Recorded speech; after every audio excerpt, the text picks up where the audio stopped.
Boa noite. Boa noite. Está começando mais um Jornal URGS. Na edição especial de hoje falaremos sobre um tema em alta no nosso país, a fome. Está na Constituição. A alimentação é um direito social do brasileiro. Mas então por que será que 19 milhões de pessoas estão em situação de fome no Brasil?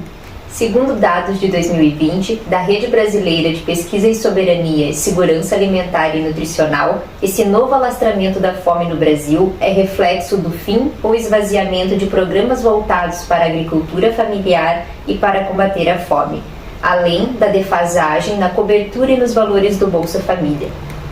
Em meio a esse triste cenário nacional, temos que voltar nossos olhares para uma camada frágil da sociedade, as crianças. Em 2018, a Unicef divulgou dados que mostram que no mundo todo, 149 milhões de crianças sofrem de déficit de crescimento, sendo que 50 milhões delas apresentam baixo peso para sua estatura.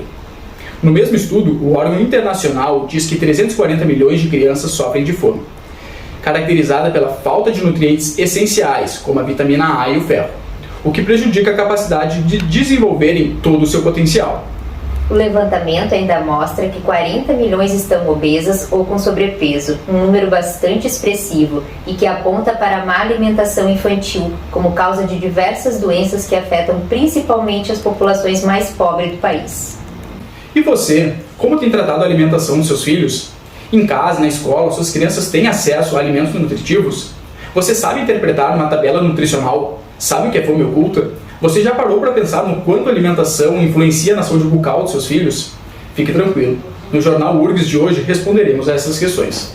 Traremos entrevistas de especialistas, nutricionista e dentista, e também profissionais que lidam com a alimentação das crianças em escolas e abrigos. Voltamos depois da vinheta.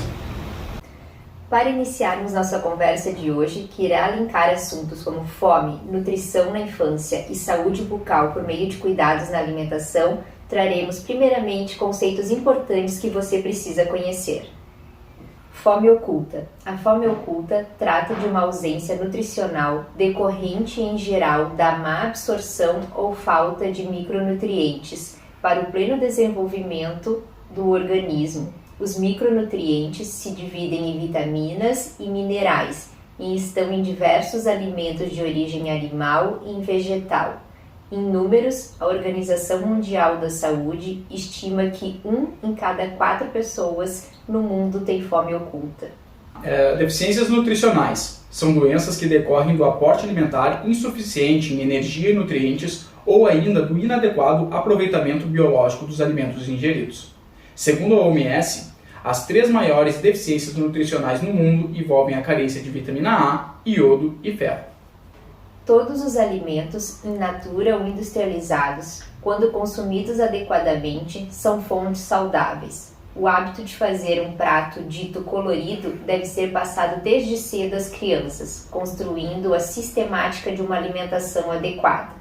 No cenário atual, por falta de tempo ou por dificuldades econômicas, as pessoas acabam se alimentando inadequadamente. Substituem uma fruta por um doce, um prato de comida por um lanche. Mas lembre-se, melhoria alimentar se resume em uma palavra: equilíbrio. Falamos da fome oculta, da deficiência nutricional, do equilíbrio no prato. Mas será que sabemos fazer as escolhas certas na hora de se alimentar? Sabemos pelo menos interpretar a tabela nutricional das embalagens? Diversas pesquisas demonstram que o consumidor não compreende as informações declaradas numa tabela nutricional. A pesquisa de orçamentos familiares entre 2002 e 2003 demonstrou que em 30 anos o brasileiro modificou extremamente seu padrão alimentar, reduzindo o consumo de arroz, feijão, batata e pão e aumentou a ingestão de iogurtes e refrigerantes, por exemplo. Esse é o reflexo da transição alimentar vivida pela população brasileira e também das dificuldades econômicas que o Brasil passa. Outro sinal de mudança é o crescente consumo de alimentos preparados, que são aqueles manipulados e ultraprocessados. O fato de a rotulagem ser obrigatória e estar disponível na maioria dos produtos não significa que os consumidores estejam utilizando-a na escolha dos alimentos, que deverão participar de sua dieta diariamente. Ou seja, embora as informações nutricionais permitam ao consumidor a seleção de uma dieta balanceada, esses dados não são funcionais, uma vez que as pessoas têm dificuldade em interpretá-los. Para nos ajudar a entender um pouco mais sobre a tabela nutricional, entrevistamos a nutricionista Fernanda Mota, que nos ajudou a esclarecer algumas dúvidas.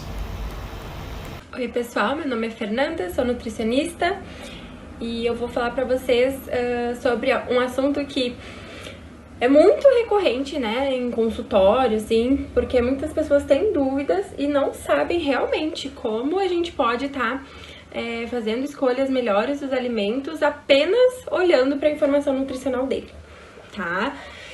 Então, assim, a informação nutricional, ela é muito importante justamente para isso, para a gente poder fazer escolhas melhores, né, dos alimentos que a gente vai estar consumindo.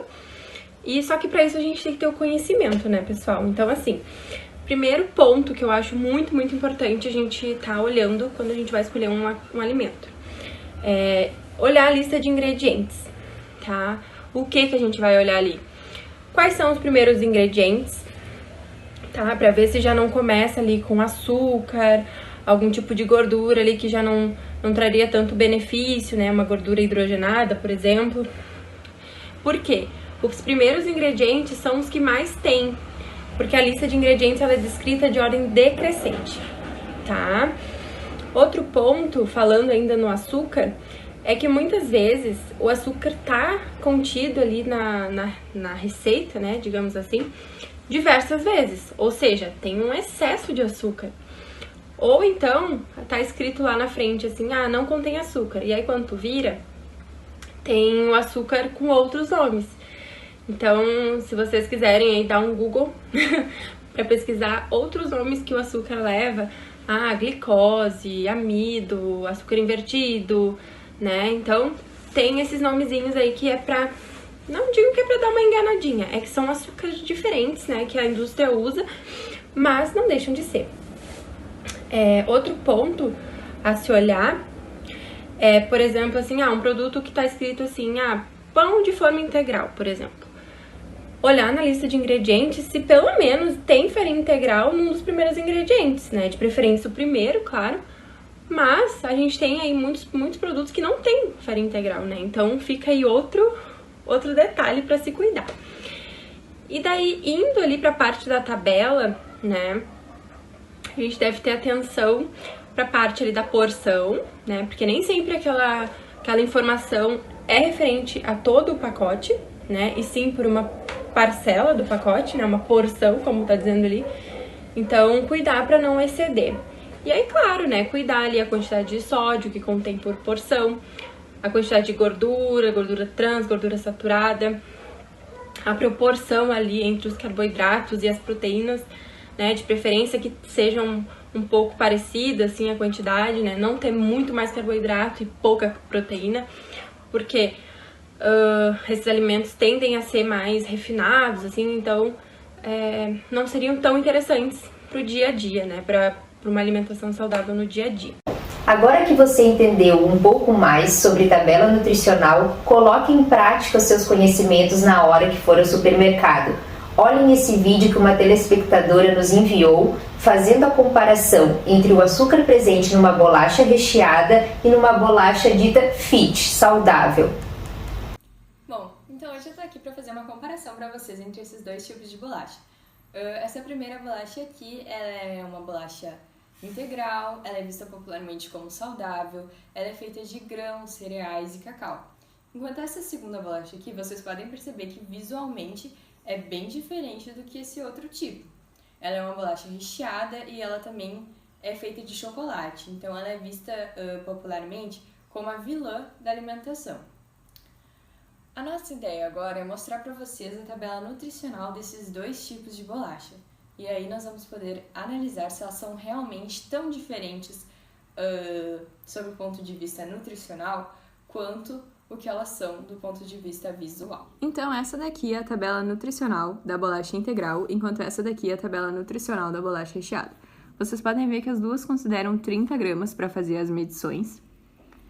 Em relação à quantidade energética, a bolacha integral apresenta a cada 30 gramas 127 quilocalorias e a bolacha recheada apresenta 133 quilocalorias. Em relação à quantidade de carboidratos, vocês podem ver que é bem parecida. A bolacha integral apresenta 19 gramas, enquanto a bolacha recheada apresenta 23 gramas. Em relação à quantidade de açúcar propriamente dita, vocês podem perceber que a bolacha integral apresenta 7,3 gramas e a bolacha recheada apresenta 10 gramas. Em relação à quantidade de gorduras totais, vocês podem ver que a bolacha recheada apresenta 3,8 gramas, o que representa então 7%, enquanto a bolacha integral ela apresenta 4,6 gramas, e isso representa 8%. Então, em relação à porcentagem, é bem parecido, mas em relação à quantidade, realmente a bolacha integral apresenta mais gordura total. Em relação à quantidade de fibras, então, a bolacha integral apresenta uma quantidade maior, representada então por 10%, enquanto a bolacha recheada apresenta apenas 3%. Em relação ao sódio, a bolacha integral apresenta uma quantidade maior de sódio, que é representada por 75 mg, e a bolacha recheada apresenta apenas 44 mg. Em relação ao açúcar, nós calculamos a quantidade total de açúcar presente nesses 2 pacotes de bolacha. E o que nós encontramos é que o primeiro pacote de bolacha, que é a bolacha integral, ela apresenta 39 gramas de açúcar, que é o que está representado nesse saquinho aqui. Enquanto essa segunda bolacha tem 42 gramas totais de açúcar. Então, fazendo a comparação, vocês podem perceber que essa daqui é a quantidade de açúcar presente no pacote de bolacha integral e essa daqui é a quantidade de açúcar presente no pacote de bolacha recheada, 39 gramas e 42 gramas. Vocês podem ver, então, que a diferença da quantidade de açúcar presente nesses 2 pacotes é bem pequena, representada, então, por 3 gramas de açúcar, que é o que nós temos nesse pequeno pacote aqui. Pois é, nem tudo é o que parece ser. Além do mais, temos um grande problema legislativo. Muitas vezes, as informações passadas são ambíguas e potencialmente enganosas. Embora não se possa fazer propaganda terapêutica de um produto, muitas empresas se utilizam de brechas conceituais para estimular o seu consumo. Verdade. Dizer que um doce é livre de colesterol, por exemplo, pode fornecer uma visão de que esse produto é saudável, quando sabemos que não é. Vamos fazer um breve comercial e na volta falaremos da alimentação em ambientes infantis, como escolas e abrigos.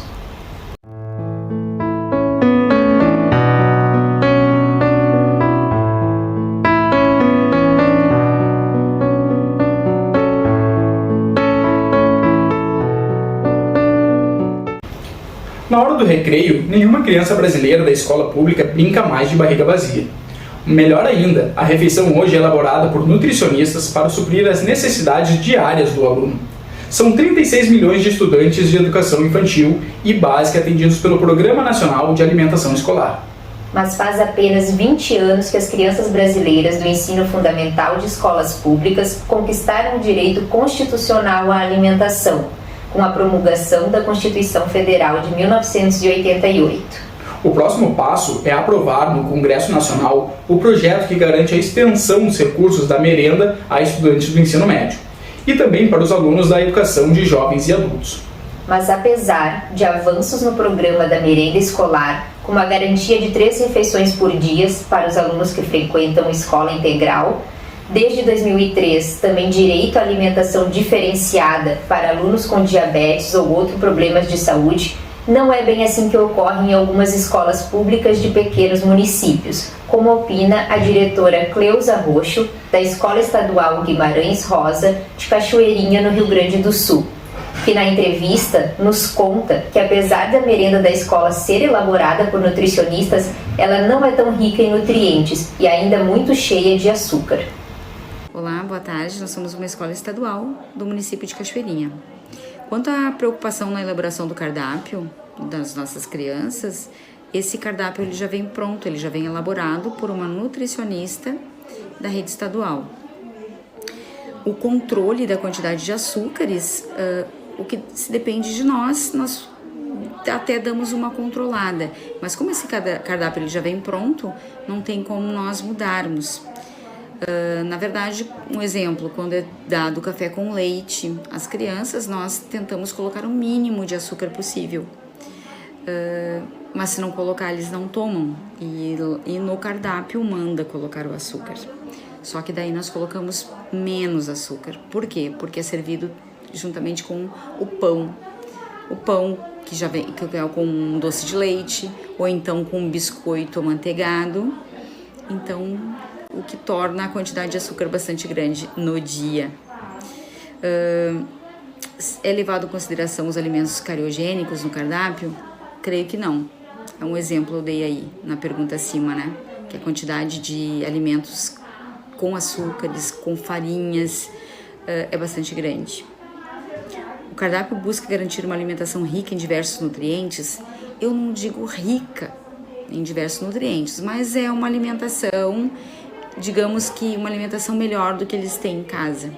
Tá? Eles comem até uma variedade de frutas considerável, consomem legumes na hora do almoço e leite e outros nutrientes que são necessários para o nosso dia a dia. Mas não considero uma alimentação rica, não considero. Trouxemos também a entrevista da nutricionista Roselaine Moura, especialista em nutrição materno-infantil e que cuida da alimentação na Clínica Esperança de Amparo a Crianças e Adolescentes. Olá, eu sou Roselaine Moura, nutricionista, com pós-graduação em materno-infantil e agora cursando pós-graduação em saúde pública. Eu trabalho em vários locais e um deles é a instituição de longa permanência, né, para crianças, onde as crianças em situação de vulnerabilidade, de abandono ou de alguma situação de agressão são retiradas da família e ficam lá na instituição até acontecer todo o processo de reintegração com a família ou então de adoção. E lá nós enfrentamos vários desafios diários. Um deles é o cardápio das crianças. Então, o cardápio das crianças, ele é elaborado pensando no contexto de vitaminas e sais minerais, macro e micronutrientes. Nós procuramos ter diariamente 5 cores no prato para estimular o consumo das crianças de alimentos variados, sempre pensando na textura e nos grupos alimentares.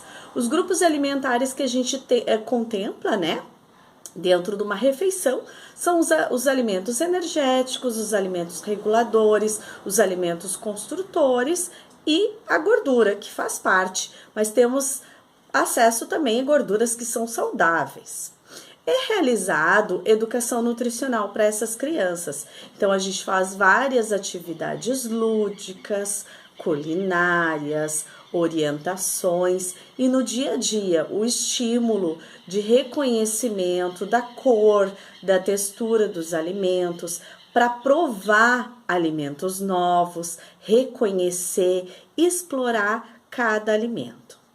Lembrando que a gente sempre faz atividade com eles, dando importância da saúde bucal, da higiene bucal, porque o dente ele tem um trabalho muito importante na alimentação, que é a mastigação. A mastigação é o primeiro processo da digestão, né? Ali a quebra dos alimentos, e é um processo muito importante. Por isso, os dentes precisam estar saudáveis e íntegros.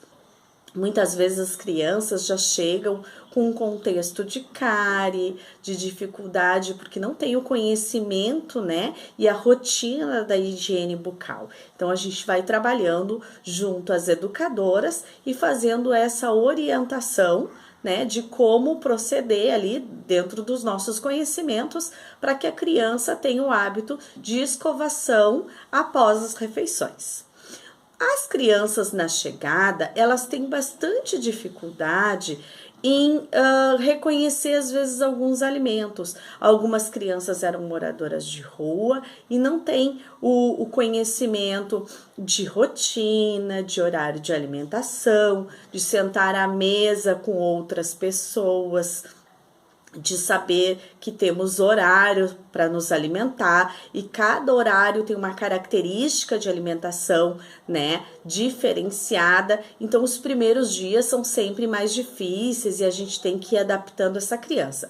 mas elas logo entram no ritmo, logo estão adaptadas ali à questão de rotina, de sentar à mesa, de comer com o talher, de usar o prato. Claro que é natural das crianças quererem explorar o alimento ali com a mão, pegar, provar, tocar, e tá tudo bem. A gente permite também, faz parte do conhecimento, né, da curiosidade, e isso é saudável. E a gente vai manejando. Por isso a gente faz também atividades e oficinas com elas, para elas reconhecerem cada alimento e também poder explorar a questão de cor, textura, aroma, né? Os sentidos ali estarem bem aflorados. Então, as crianças, elas vêm com essa questão de rotina mais complicadinho assim, mas logo elas entram no ritmo.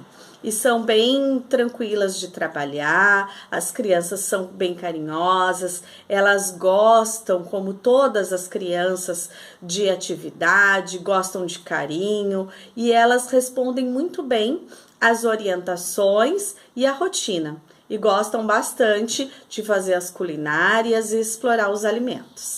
Esse é um belo exemplo de projeto social que com certeza alimenta corpo e alma das crianças. Vamos para um breve intervalo e na volta falaremos de saúde bucal por meio do cuidado na alimentação. Me cuidar?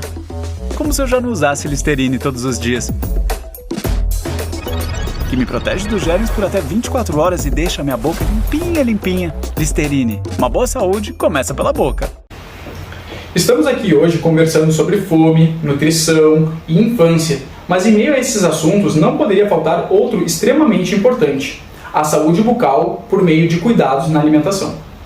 Há fortes evidências científicas que falam de 2 determinantes no consumo de açúcar relacionado com a aparição de cáries.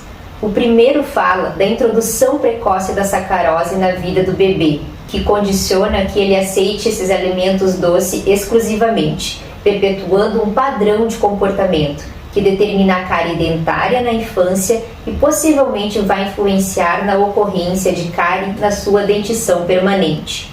E o segundo fala que a alta frequência de ingestão de alimentos açucarados, independentemente da idade, é um fator que mantém o pH da boca ácido, determinando a perda mineral constante e a ocorrência de cárie dentária. Pesquisas recentes têm mostrado um efeito dose-resposta, ou seja, quanto maior o número de vezes por dia que o açúcar é consumido, maior o número de lesões de cárie. Além disso, o consumo excessivo de açúcar na infância está relacionado com o aumento de outras doenças crônicas, como obesidade, doenças cardiovasculares, cânceres e doenças neurodegenerativas. Vamos assistir à entrevista da dentista Daisy Périos, especialista em saúde coletiva, para entender melhor esse assunto. Bom dia, pessoal. Eu me chamo Daisy, sou dentista da Estratégia de Saúde da Família do município de Dois Irmãos. Então, vamos falar hoje um pouquinho sobre o açúcar. O açúcar, na verdade, ele é um verdadeiro vilão da odontologia, né, da saúde bucal, porque uma dieta com muita quantidade de açúcar acaba surgindo, juntamente com a placa bacteriana, pela má higiene bucal. Ele interfere no pH da boca, né? Acaba deixando o pH muito ácido. Então, surge a cárie dentária, né? A cárie dentária, a gente sabe que tem várias consequências, né? Por exemplo, para uma criança, tu vai ter cárie, tu vai perder o dente, pode perder o dente precocemente, vai interferir nos espaços, na oclusão. Depois é uma criança que talvez vai ter que usar aparelho para fazer essas correções. Acaba perdendo a função, né? Tem o risco de perder a função. Até mesmo tu tendo uma cárie, tu conseguindo arrumar, fazer uma restauração, restauração é sempre uma restauração, né? É uma cola que tu coloca ali, um material que pode cair, que pode fraturar, não é o teu dente. Então, o açúcar é o vilão. Mas o açúcar também ele não interfere só na saúde bucal. Ele tem várias consequências na nossa vida. A gente sabe que hoje em dia tem uma grande oferta de produtos açucarados, né? Onde tu vai tem açúcar e por um preço barato.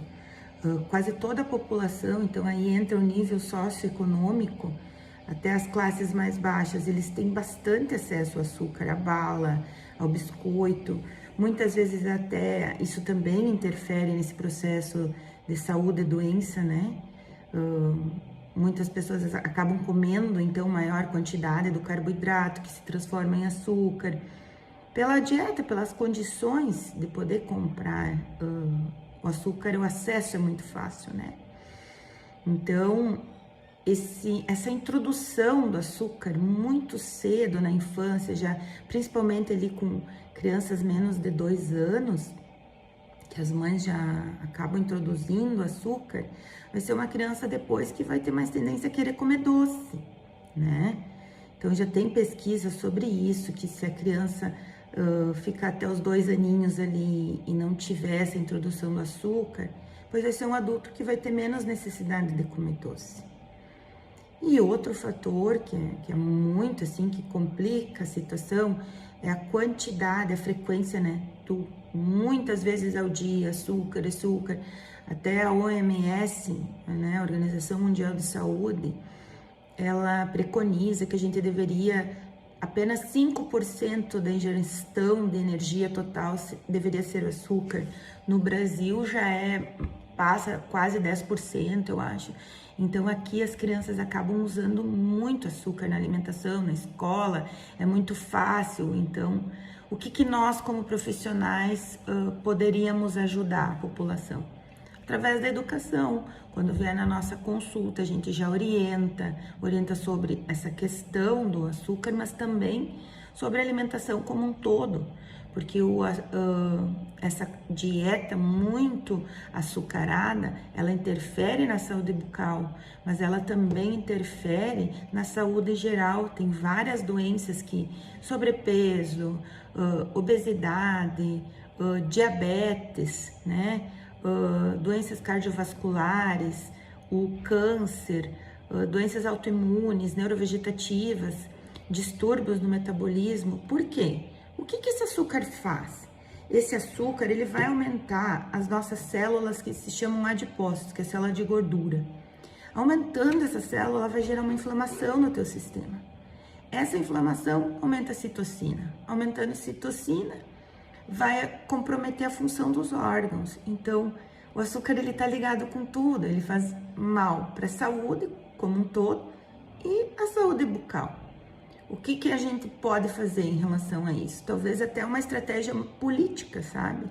Teria que ter um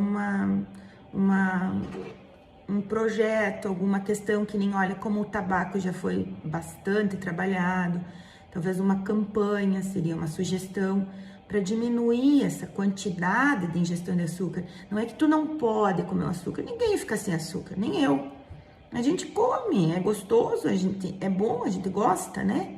Então, assim, só diminuir a quantidade, né?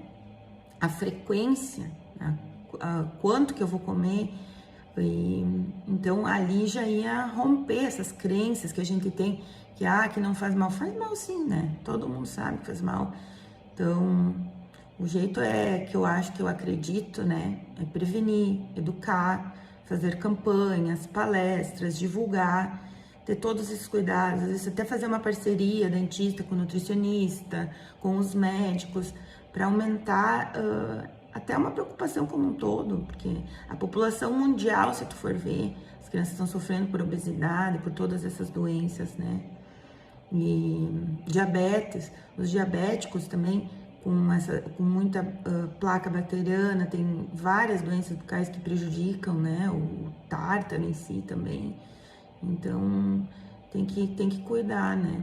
Por exemplo, em relação ao odonto, se um diabético tá com açúcar muito elevado, tu não pode fazer uma extração dentária, né? É perigoso, dificulta a cicatrização, porque ele aumenta a inflamação, esse açúcar. Então, o açúcar, ele não é legal como um todo, né? Então, se a gente puder evitar isso aí, eu acho que vai ser uma coisa muito legal, né? Vamos maneirar no doce e caprichar na escovação, não é, Ariane? Com certeza. Essa dica fica também para os pais. Sabemos que não é fácil controlar os doces das crianças e mais difícil ainda é cobrar uma boa escovação dos dentes. Por isso, não se esqueçam de levar seus filhos periodicamente ao dentista. Vamos para um comercial e voltamos já já. Mais de 300 mil atendimentos odontológicos em 3 anos. A nossa. Com o meu tratamento, agora eu posso sorrir à vontade. Em Baixo Guandu, o trabalho faz história e vai fazer muito mais pelo nosso futuro. Prefeitura de Baixo Guandu. Agora vamos nos ater a questões nutricionais e epidemiológicas. O Brasil, na década de 50, possuía uma população predominantemente rural, 66%. Já nos anos 2000, o cenário mudou, e essa população caiu para menos de 20%. Essas mudanças sociodemográficas repercutiram uma reconstrução de mercado, de empregos e de produção. Foram mudanças cruciais para a geração de renda, estilo de vida e especialmente demandas nutricionais. Quando vimos o termo demanda nutricional, pensamos em fome. Mas você aí em casa, sabe o que é fome? A fome é uma deficiência energética que pode levar à desnutrição. Vale ressaltar que existem 2 tipos de fome. A fome aguda, aquela que eu, o Antônio, ou você em casa, outros membros do Jornal da URGS já sentiram, que é a necessidade de urgência de se alimentar em um dado momento do dia, mas que logo é sanada. E a fome crônica, que é um problema social, quando a alimentação diária da pessoa não supre as necessidades fisiológicas. Trata-se de uma deficiência energética crônica. O Brasil é claramente desigual, uns com tanto, outros com tão pouco. Mas será que esse comportamento é linear no que se refere ao comportamento nutritivo? Temos um antagonismo de tendências temporais entre desnutrição e obesidade, definindo uma das características marcantes do processo de transição nutricional no país. Embora se pense que prevaleceria o sobrepeso e a obesidade nas regiões mais ricas, o cenário é outro. Hoje, essa é uma característica dos estados de baixa renda. Mas não se engane, dizer que a população está com sobrepeso não significa que ela esteja se alimentando mais, significa que ela está se alimentando mal. A anemia e a desnutrição são problemas sérios enfrentados pelo país. Dados apontam que a obesidade triplicou na região Nordeste e duplicou na região Sudeste. O que está por trás disso? O que está por trás disso é a ingestão de alimentos altamente calóricos e não saudáveis. Boa parte da população não pode avaliar o que vai comer, mas sim o que pode pagar. Para explicar um pouco melhor todas essas reflexões que trouxemos para vocês, uma entrevista com Raquel Canuto, nutricionista na área da saúde coletiva, com ênfase em epidemiologia nutricional e ocupacional. Olá, meu nome é Raquel Canuto, eu sou professora da Universidade Federal do Rio Grande do Sul, do curso de Nutrição, e vou conversar um pouco com vocês hoje sobre temáticas relacionadas à alimentação e nutrição e seus determinantes sociais. Bom, primeiro eu gostaria de conceituar com vocês o que é epidemiologia social e epidemiologia nutricional, que são áreas que eu transito e de certa forma meus estudos tentam unir. Então, a epidemiologia social, ela se preocupa especialmente com as causas sociais das doenças. Então, o nosso principal foco é compreender como o processo de saúde e doença e os próprios comportamentos em saúde, eles se distribuem de acordo com as características sociais dos indivíduos. Não só de uma forma metodológica analítica, mas também numa tentativa de teorizar sobre como as questões sociais, a vida em sociedade, as diferenças sociais, as desigualdades sociais, elas afetam o modo como a gente vive e como a gente, consequentemente, adoece ou morre. A epidemiologia social, por outro lado, a epidemiologia nutricional, por outro lado, ela tem por objetivo estudar as relações entre o consumo de alimentos, né, o consumo alimentar e desfechos em saúde. Desfechos relacionados, né, principalmente às doenças e à mortalidade.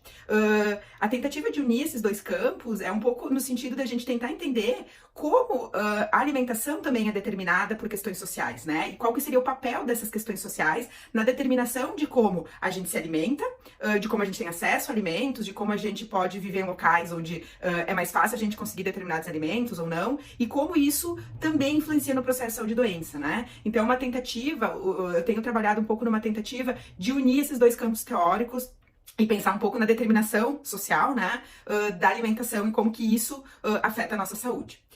Pois bem, do ponto de vista da alimentação e nutrição, do cenário nutricional da população brasileira, assim, muito tem se falado sobre insegurança alimentar, a fome oculta. Então eu vou contar um pouco para vocês qual que é o cenário alimentar que a gente pode ver hoje na população brasileira e mundial.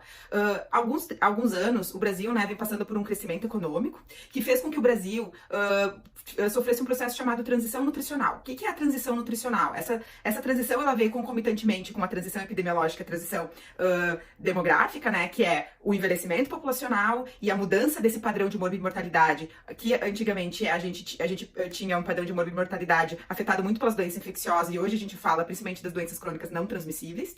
Junto com isso, a gente teve uma mudança no padrão de alimentação dos indivíduos e também nas doenças carenciais. Então, o que é a transição nutricional? Essa mudança na forma como a gente se alimenta, né? Que basicamente a gente pode pensar que antigamente a gente se alimentava de uma dieta muito mais baseada em alimentos locais, com menos carne, com menos óleo, com menos alimentos ultraprocessados. E hoje em dia a gente tem uma dieta assim, crescentemente composta por alimentos que a gente chama de alimentos ultraprocessados, né? Que são os alimentos que tem uma série de aditivos, uma série de componentes que a gente nem reconhece mais eles como os próprios alimentos, né? Basta a gente entrar num supermercado, numa lanchonete, que a gente consegue facilmente reconhecer esses alimentos. Bom, esse processo, né, de mudança da forma como a gente se alimenta, ele contribuiu em certa medida para a gente sair de um cenário muito grave, né? Junto com a transição epidemiológica e com o crescimento econômico e desenvolvimento do Brasil, a gente saiu de um cenário onde a gente tinha como principal doença no aspecto nutricional as doenças carenciais, então as hipovitaminoses, a desnutrição, principalmente a desnutrição infantil, e se a gente fosse olhar para o cenário nutricional na década de 70, por aí era isso que a gente ia encontrar, e hoje a gente tem um outro perfil nutricional da população, que é um perfil ligado à obesidade, né? Então a gente teve uma mudança muito rápida, hoje estima-se que a prevalência de sobrepeso e obesidade em conjunto já chega em torno de 60% da população brasileira, né? Aí agora falando de adultos, então a gente teve uma mudança muito rápida no perfil nutricional. Ao mesmo tempo, a gente também teve uma diminuição da mortalidade infantil e da desnutrição infantil. Mas o que a gente vê, né? A gente vê que ao mesmo tempo que a gente tem um aumento do sobrepeso e da obesidade, não necessariamente essas pessoas, elas estão bem alimentadas, pelo motivo que eu falei anteriormente, porque essa transição é uma decorrência da forma como a gente se alimenta. E esses alimentos ultraprocessados, né, que são tão falados, eles são ricos em calorias, gorduras, e são ricos em açúcares, mas não necessariamente são ricos em vitaminas e minerais, que são componentes fundamentais para a nossa saúde, né? Então, nesse sentido, hoje a gente fala numa dupla ou tripla carga de doença nutricional, né? A gente, ao mesmo tempo, encontra a obesidade nas pessoas, concomitantemente a quadros de desnutrição, no sentido de uma carência de nutrientes. Ou, como hoje também a gente está passando por um cenário de empobrecimento muito grande da população brasileira, a gente está acompanhando pós-pandemia, né? E até antes da pandemia, um aumento muito grande da fome no Brasil. A gente volta em alguns locais, né? Principalmente os locais de maior vulnerabilidade, a gente volta a ver o fenômeno da fome, né? Com bastante importância. Então a gente ainda está acompanhando como que a fome que se reinstala no Brasil, ela vai afetar esse cenário nutricional. Mas a gente sabe que, ao mesmo tempo que a gente tem o empobrecimento da população, a gente tem uma estratégia do marketing, né, de alimentos, das grandes indústrias de alimentos, para aumentar o consumo dos alimentos ultraprocessados e baratear eles. Então, a tendência é que eles fiquem cada vez mais baratos e as pessoas, principalmente as pessoas em vulnerabilidade social, as pessoas de baixa renda, elas tendam a ter um acesso mais fácil a esse tipo de alimento do que os alimentos que fazem parte da dieta brasileira tradicionalmente, né? A gente pode ver isso muito claramente com o aumento do preço de alimentos que fazem parte da cesta básica no Brasil, o aumento do preço do feijão, do arroz, do óleo, da carne, né? Tornando quase inviável que certas camadas populacionais acessem esses alimentos. Bom, isso afeta a saúde dos adultos, mas obviamente afeta também a saúde das crianças. As crianças são muito mais vulneráveis, né? Porque estão num processo de crescimento, né? Então a gente pode imaginar que uma dieta pobre em nutrientes pode ter um efeito muito importante de novo sobre o crescimento e desenvolvimento dessas crianças. Mas o cenário que a gente vê hoje, as principais políticas públicas, até faz uns 2 meses, a gente teve o lançamento de uma nova política pública de alimentação e nutrição focada para a obesidade infantil, né? Então hoje o foco das políticas públicas e o foco das ações são voltadas para a obesidade infantil, que tem crescido muito, e se avalia que também entre as crianças o principal motivo do aumento da obesidade é o aumento do consumo de alimentos ultraprocessados, e obviamente aí a gente tem um problema também relacionado ao sedentarismo dessas crianças, né? O que a gente pode pensar em termos de ação, né? Se tem pensado muito em políticas que protejam as crianças, principalmente com relação à propaganda abusiva, à oferta abusiva desse tipo de alimento, porque a gente sabe que muitas vezes esses alimentos, eles vêm junto com personagens, de desenhos, e tem um incentivo muito grande para que as crianças acessem esse tipo de alimento desde muito cedo. No Brasil, a gente sabe que as crianças tomam refrigerante e acessam alimentos ricos em açúcar desde muito cedo, e a gente tem uma dificuldade também de aumentar, né, o período de aleitamento materno exclusivo ou complementar no Brasil. Então a gente pode avaliar que as crianças, elas estão sob uma grande vulnerabilidade, né, hoje no Brasil, tanto o aumento da fome e da insegurança alimentar. Então a gente sabe que crianças em desenvolvimento que estão passando fome, elas obviamente vão ter problemas relacionados ao crescimento, às questões cognitivas, sociais, afetivas, né? E por outro lado, nesse cenário, essa pujança, esse aumento da oferta de alimentos industrializados, alimentos de fácil consumo e de fácil acesso, e que são também pobres em nutrientes. Então as crianças, mais do que nunca, elas estão vulneráveis a questões relacionadas a tanto a obesidade, mas como, ao mesmo tempo, né, a questões carenciais, as questões relacionadas às carências de nutrientes, né? Apesar da gente ter um cenário de obesidade, a gente tem um cenário ainda muito forte, por exemplo, de anemia no Brasil. Assim, a gente estima que cerca de 50% das crianças com até 5 anos, elas tenham algum tipo de deficiência de ferro no Brasil. E a gente tem problemas sérios de hipovitaminose A também em algumas regiões do Brasil, principalmente no norte e no nordeste brasileiro. Então a gente tem programas e políticas de alimentação e nutrição que são focados para a suplementação de ferro, né, na primeira infância, ali até os 2 anos de idade, principalmente, e também voltados para as questões de hipovitaminose A, né? Então, assim, campanhas de suplementação com mega doses de vitamina A, e principalmente nessas regiões onde há um diagnóstico da carência desses nutrientes, né? Então, as crianças, elas estão aí numa situação de vulnerabilidade. Então, a gente consegue perceber muito claramente nesse cenário a importância das questões sociais, né? A gente olhar para o que socialmente está determinando essas questões alimentares, a desnutrição, excesso de peso e obesidade. Vou dar um exemplo para vocês de como as questões sociais, elas fazem parte das questões alimentares. Hoje a gente tem um retrato muito claro no Brasil, quando a gente observa os dados das grandes pesquisas nacionais, de que as pessoas que estão tanto sofrendo de obesidade quanto desnutrição, elas têm cara, elas têm cor, né? A gente sabe que as mulheres negras no Brasil, por exemplo, são as mais afetadas por obesidade, e ao mesmo tempo, né, as mulheres negras e periféricas, né, de baixa classe social. E, ao mesmo tempo, os filhos dessas mulheres periféricas, negras, também são os mais afetados pela desnutrição infantil. Óbvio, quando a gente olha para as comunidades, para os povos tradicionais, a gente vê cenários também alarmantes, né? A maior prevalência de obesidade, quando a gente olha especificamente para os indígenas, é muito grande a obesidade entre os indígenas, e a gente sabe que, ao mesmo tempo, a gente tem problemas de desnutrição muito sérios e de problemas de doenças carenciais nessas comunidades que estão cada vez mais desassistidas e estão a dia dia perdendo seus direitos, né? Então, a gente consegue perceber que a questão nutricional, ela é muito mais do que uma escolha, né? A gente tende a entender, a gente tende a postular que as pessoas, elas não comem bem porque elas não sabem comer, né? Porque elas não querem comer bem. Mas se a gente olha para as causas sociais, e aí eu acho que a epidemiologia social nos ajuda a ter esses insights, a gente consegue ver que não, que a gente tem, antes de tudo, questões sociais que precisam ser resolvidas, né, para as pessoas, quiçá, poderem escolher o que elas comem. E é o que os estudos mostram, né, que a maioria dos brasileiros não escolhe mais o que come, come o que tem acesso. E eu acho que a epidemiologia social, ela, né, e os determinantes sociais da saúde nos ajudam a pensar sobre isso. O quanto o brasileiro e as brasileiras, né, têm escolha sobre o que eles comem, né? Ou isso tá posto pela posição social que ocupam e o acesso aos alimentos que ocupam, né, que conseguem ter a partir dessa posição social. Tá bem? Obrigada. Infelizmente, a fome é um cenário triste que ainda assola o nosso país. Precisamos de políticas públicas que assegurem o direito constitucional, o direito à alimentação. Seguimos com nossa crítica social, prezando pela informação imparcial e segura. Desejamos a todos uma boa noite. Boa noite.